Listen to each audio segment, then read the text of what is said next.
You're listening to Masonry Principles, your guide to building better buildings, with hosts Amanda Bedian and Phil Leden.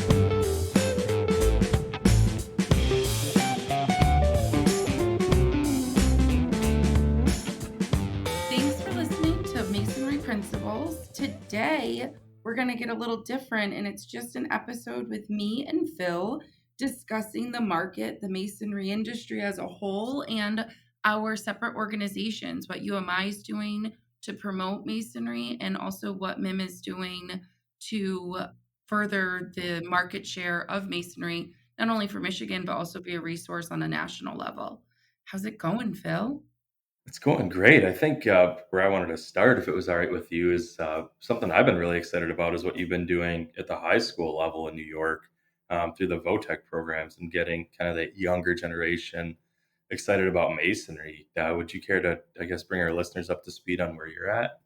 Yeah, absolutely. And it always comes like, what came first, the chicken or the egg? And I remember having this conversation when I first started in this position of, is it recruitment or is it design? And I think it's a little bit of both, because you need to have the masons to design the buildings, but then you also need the buildings to be designed in masonry. So with the efforts of UMI, we've always focused on architects and engineers, but then recently we've taken a turn. We started this recruitment initiative back in 2019. Obviously, COVID hit in 2020, so everything came to a screeching halt. And then we got back into the groove about mid 2020, reaching out to our VOTEC centers, or I think a lot of places consider it like CTE centers. We refer to it as BOCES. And what I've done is go individually to each of the BOCES within my territory. And what I start off with is pitching why masonry. And I do a quick introduction of the industry, the kind of money that can be made, what it means to be a mason. We touch on, unionism and what it means to join a union. And I usually have a contractor with me as a representative of the field, and so they're not just talking to this woman and like wondering like, where did I come from? So and then with that, I've had some success getting into this introduction to masonry, what would eventually be a 2-week course. We just finished with our first pilot program over at OCM BOCES in Syracuse, New York.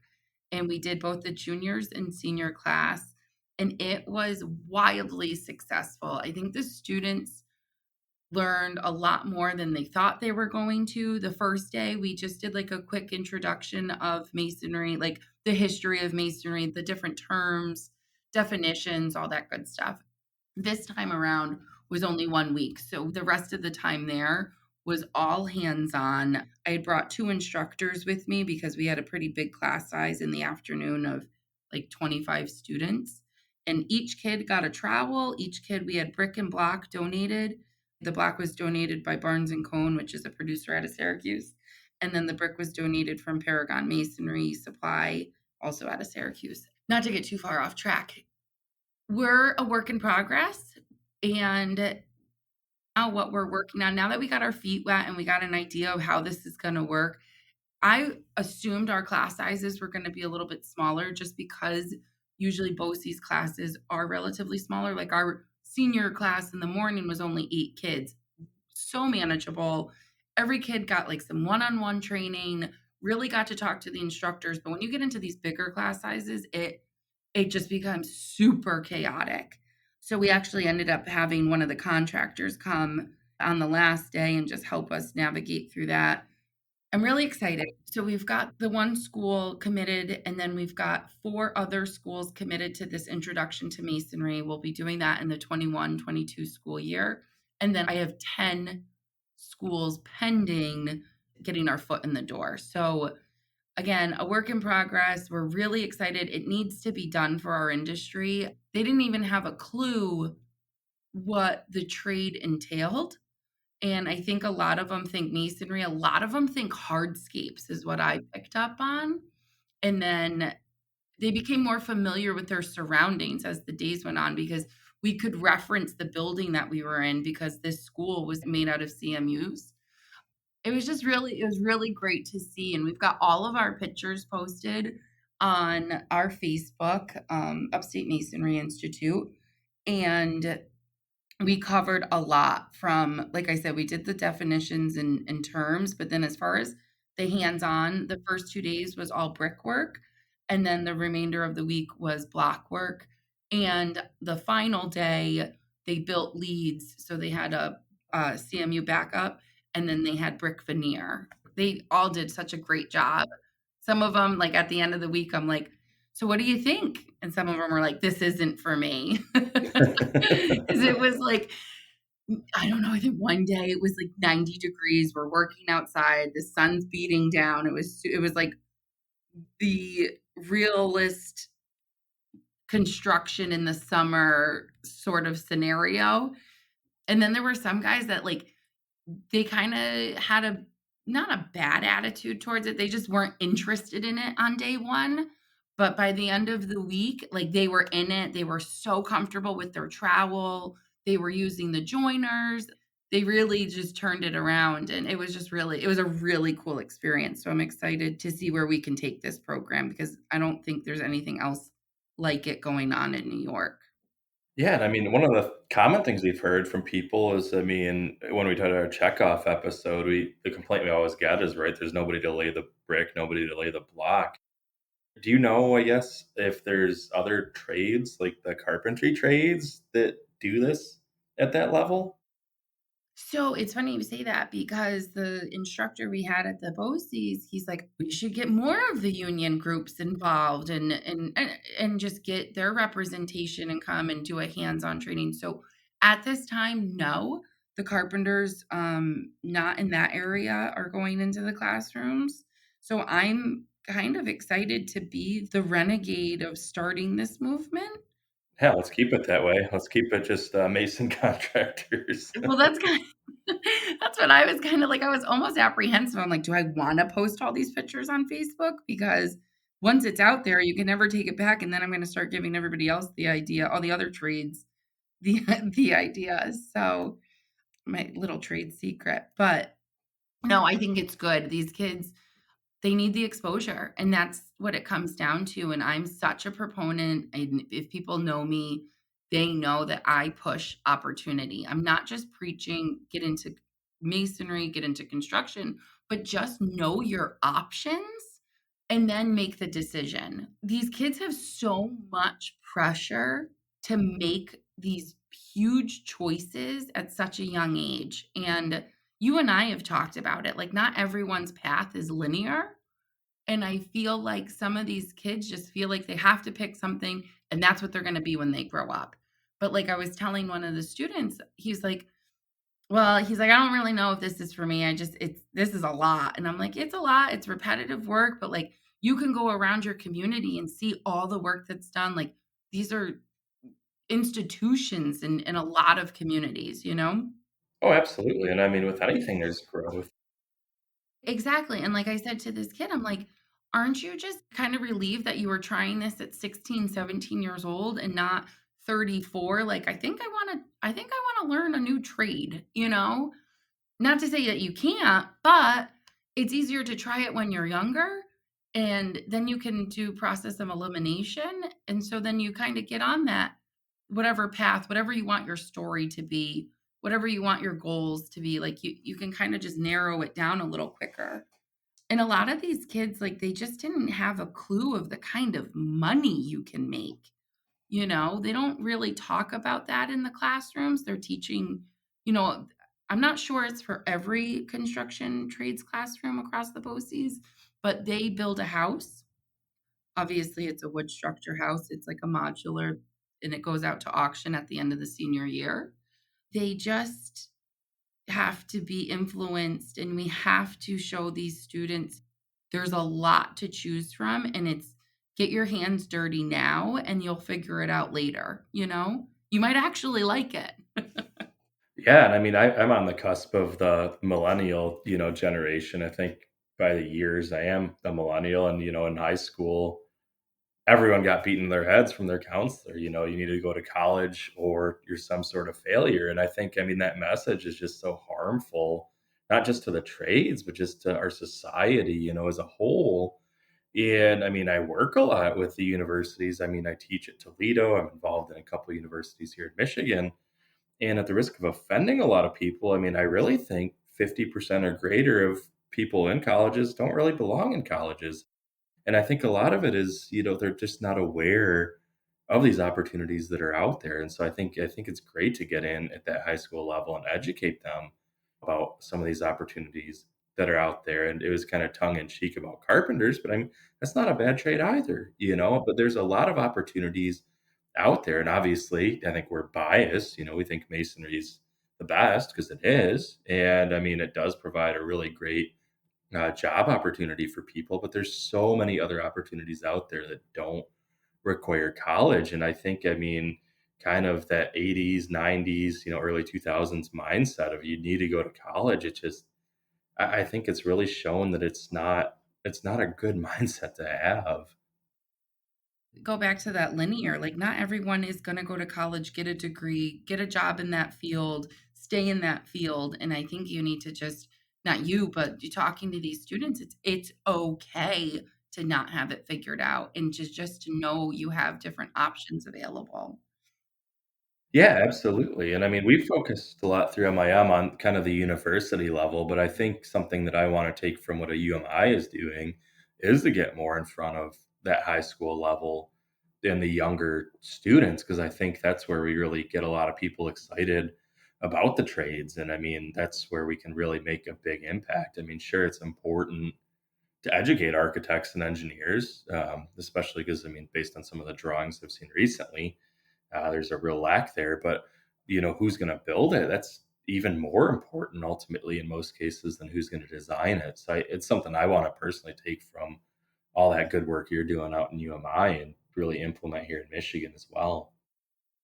I think ultimately we need to bring the architecture students at the high school level and the construction students at the high school level and have them work together. And why these schools, I've pitched the idea, it's kind of in limbo because of COVID. So I'll hit the ground running in the 21 school year.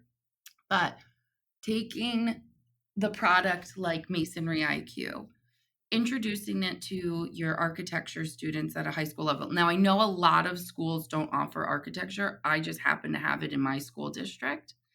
And having them build a mock up of some sort, and then they have to bring it to the BOCES program, construction trades classroom, and have those kids build those mock ups. I think it's just like piecing together the industry, like, the architects don't have to stand on that platform, and the field people don't have to stand out on that platform. It's like, we all have to work together when we become adults, but I feel like at a high school level, they already start to segregate in a sense. Architecture students are over there, construction trade students are over there, and you're not gonna meet until you're adults working out in the field and building the buildings that these guys design, you know?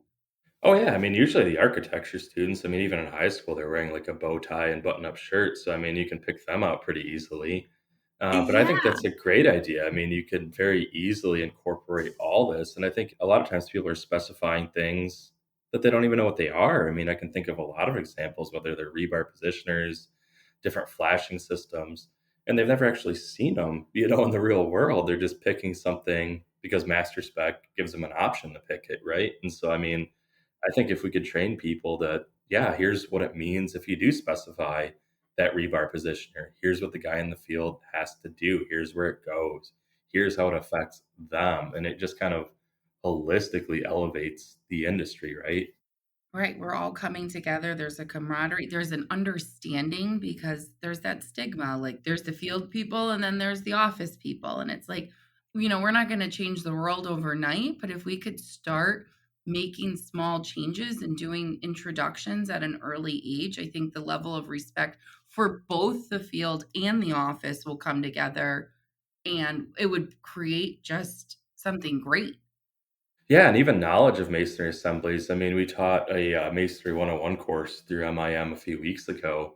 And in talking with Dan Zachmeister about kind of where that program developed from, the first hour segment was just about masonry wall types, because what we'd found is we were teaching all these architects, engineers, contractors, and CMs about, what is a block, what is a brick, what is a mortar joint, whatever. And that fundamental knowledge of different wall types, whether it's a cavity wall, with a veneer on it, whether it's a single length wall, a lot of people just didn't have that knowledge base, and it's not their fault because Right. it just wasn't never covered, in high school or university level. But so that first hour segment, we just went through all the different types of wall systems, even, a brick veneer with a stud backup. It's not my favorite type, but it is out there, and brick is, an element of our world. And so we just trying to educate people on all these different assemblies that are out there. Because I think, when people think masonry, like you said, with flat work or, landscaping or I always say, when people think about masonry, they think about the pyramids. I feel like we're so one sided, as an industry. But if you look at a lot of building types, sure, they might not be a block backup with a brick veneer, but masonry is some component of it, whether it's a limestone arch, if it's a brick veneer in one area, masonry's somewhere in it. People just don't think about it. Yeah, and I think that's where you and I, the mission of both UMI and MIM is just bringing it to the forefront and getting people to think a little differently. And I know you're doing a phenomenal job with MIM in just educating your audience across the country, not just in Michigan. And I know personally, we've brought projects to you where our contractors had a job that was coming in over budget, and we had you do a redesign, and you worked your magic. And I know this is something that you're really working on and driving the bus for, but you've got a lot of projects in the pipeline that are being brought to you in regards to flipping and bringing masonry back to the planning table. How's that going? It's been going awesome. Kind of my whole goal or, whatever through MIM is, if nothing else, we're going to be responsive because I think that's something that a lot of people have kind of let slide, not in masonry, in other trades or in other areas. But, if someone comes to us with a potential project, like we got one just yesterday, plant up north Michigan, and it was going to be wood construction. Within 2 hours, we had a plan with rebar locations, lintel sizes. We showed them how they could pass the energy code. We gave them options for meeting the fire ratings, within 2 hours. And that lets them get to work, putting a budget to it. In the same day, we're able to have a preliminary design. We're able to have numbers on it. So now we can show we're competitive. We can show how it meets their schedule, or in many cases exceeds the schedule expectations, and we can help the design team. As a nonprofit, we don't carry liability insurance, and so I'm not taking responsibility and stamping the drawings, although I am a licensed engineer. But I'm happy to work with the design team, and I can supply them with my calculations. I can work through Revit with them. But it kind of goes back to just that responsiveness, and that's what I think is ultimately caused us to be successful at a lot of them is, we get stuff turned around in the same day or the next day. And so it makes us seem like, we kind of got our act together because we can come up with these solutions. And like I said, we can show how it saves on schedule, saves on money and dollars. And I mean, what owner doesn't care about those things? And so if we can come back at them within 24 hours, I mean, wow, it just, it amazes them that here we have this solution. They had a problem, they came to the contractor, the CM, or whoever with this problem, and within 24 hours, not only do they have the answer, but they have a direction that we can go and very easily change things. And I always tell them, I mean, with our block producers here in Michigan, precast, some of those things are weeks out, sometimes months out. In fact, in Michigan right now, structural steel's out until next year, even. We can get block on site next week. I mean, Right. even architectural block. And so, from a schedule perspective, it's like, just give us a chance. I mean, we can get the units out there. We can start laying them, just get the footing in the ground. And 24 hours later, we're laying units. I mean, we have that advantage. And I think that's what we need to capitalize on. You were talking about being responsive, but are they being receptive? Are you seeing that the architects and engineers are being receptive to this idea of value engineering on like a third party basis where the now the contractor's like, well, I know we're in over budget, but I've got this solution because we worked on a couple projects together, and I don't want to tell the architect, well, your design isn't the right design. We've got something better. How are you working with the architects to be like, I love what you've done, but let's kind of hone in, and this is what masonry has to offer? Are they welcoming you with open arms, or is there just kind of like a pushback? I think a lot of it is dependent on past project experience. If, an architect got burned by masonry, last year, heck, even 5 or 10 years ago, they might not be so receptive. But I think the way I approach it is just, I'm not telling anyone they're wrong. It's just kind of like what you're doing at the high school level. Here's the options we have. I mean, I understand why you use steel or wood or whatever, but where we're at right now in our political climate or where we're at with our price escalations, here's another option. And oh, here's all the benefits that come along with it. And I think it's not like we're saying, oh, hey, you can build it out of masonry and see you later, right? We're showing them how masonry can work, giving them a fire rating. I'm showing them how to meet the energy code, giving them structural calculations. And so it's not just sending something off and kind of just hoping they do what they do with it. I mean, we're doing a lot of that legwork to try to help them. And the goal here is that, I mean, we educate them. So on the next one, instead of masonry being an afterthought, maybe it's in the schematic level in preliminary talks with the owner that, hey, we did this on the last project and it kind of worked out great. Have we considered using masonry in this job? And now they have sample calculations, energy code stuff. And I mean, if they want to call me or email me and want my help again, I'm always happy to do that. Right. Your website's a great resource as well. Yeah, we have this generic wall design committee that was formed in the 90s, long before I was with the Institute. And I mean, we have, I think, 40 or 50 FAQs up there now, tools for designing lintels, fire ratings, all these things that they've really put a lot of effort and thought into as far as making things easier. Because I think for a long time, we just haven't focused on making masonry easier to design with. And that's why we are where we are right now. I mean, the wood industry, they're not teaching someone how to design a stud in a building, right? They're teaching them how to design a whole wall, a whole floor. And I think we've kind of lost that focus, and that's what we're trying to, reintroduce here. Well, and I think that's what you and I have talked about. And like when we did our introductions on the podcast of who we are and what our backgrounds are, something that I think we both agree on is that the industry is changing and we have to keep up with it. And the response rate has to be quicker because no one has patience anymore. You can't wait a week for an answer. And I think your quick turnaround, and knowing it from experience, I mean, bringing you a project, I think within the next day, I mean, granted, because you have your own workload. So now here I am as an outsider bringing something to you. And the next day you brought it, we were able to email the contractor. We had a conference call. Like we covered so much so quickly that it doesn't really give the owner or whoever the end user is, whether you're dealing with the architect or they're dealing with the owner, we're bridging the gap because we're not leaving enough time for them to think about it.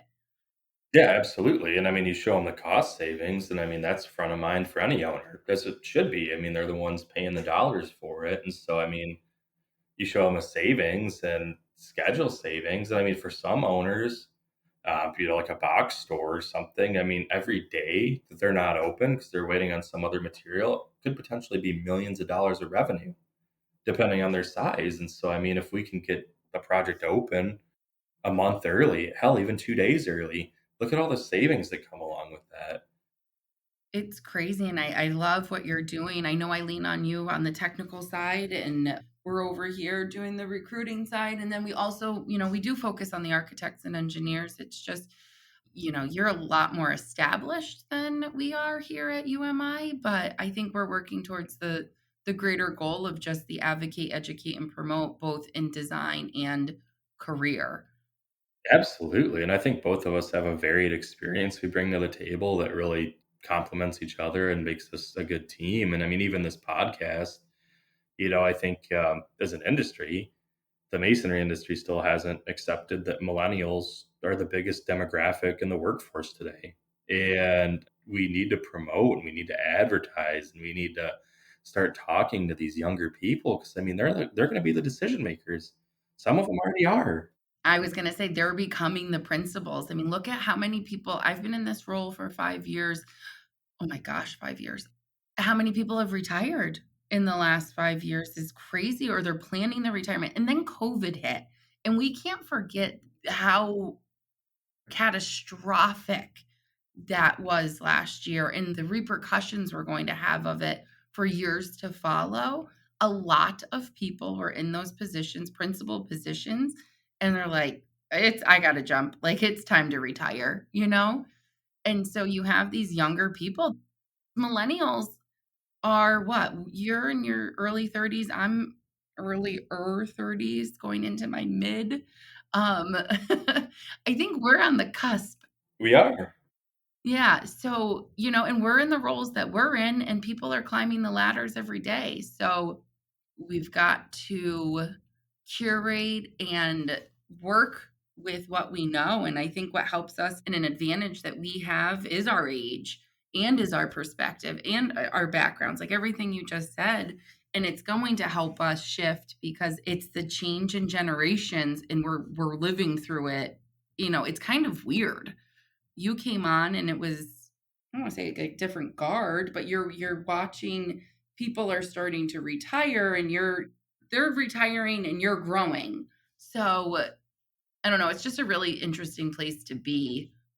Yeah, absolutely. And like the COVID thing, like you said, I mean, that is going to change things because I think the masonry industry for a long time, I mean, we've done business, over a handshake and a beer. Right. And restaurants have been closed, and a handshake's like the worst thing in the entire world right now. And so, I mean, it completely changed philosophically how we need to do business. And I mean, even the webinars and things, I mean, I think a lot of our reps and things have always done in-person lunch and learns, and it's like adapt or die. I mean, we need to do webinars. We need to do all these online services for people because a lot of that millennial age bracket, they're never going back in the office. No. And it's accessibility, it's convenience. We value time differently. I was in sales prior to this talking about, lunch and learns. You were traveling a lot. And I don't want to get too far down the rabbit hole, but we've talked about it in depth is things are changing. And then COVID just escalated it into a sense, like you said, adapt or die. So if you're not a part of the movement, like get out of the way. Yeah. I think philosophically we do need to change because I think we're doing a lot of the right things, but it's going to get competitive out there with all the building materials. And I think the masonry industry really just do need to adapt. I mean, our generation, if we don't know how to do something, we've all had cell phones since, we were 18 or whatever. We Google it. YouTube University. Yeah, YouTube University, right? And so, I mean, our generation, we're not going to read a book or even an article to get our answer. We're just going to look for that quick, easy button. And as an industry, that's what we need to provide people is just easy access to resources because that's just how our minds work. Yeah. We want it now and we don't wanna wait. And they don't and the older generations, I think they understand it, but they don't understand it. We want an answer, we can get an answer really quickly. So, it's all coming together, and I think both our efforts and both organizations are doing a phenomenal job, and I am really excited for this partnership that we've created with Masonry Principles and just sharing the positive information that we have to share. So I look forward to doing more work with you and sharing the ideas that UMI creates and then sharing your ideas that you have. Yeah, yeah, likewise. I think sky's really the limit. Then especially, I mean, both of us being younger in our careers, I think we're really going to see a lot of growth, and it's just really exciting to be a part of that. Absolutely.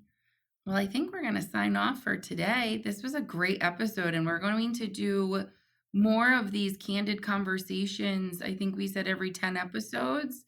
So keep an ear out. We'll notify you via social media when they're coming out. But if you have any topics or concerns that you'd like to discuss, you can always bring them to both mine and Phil's attention.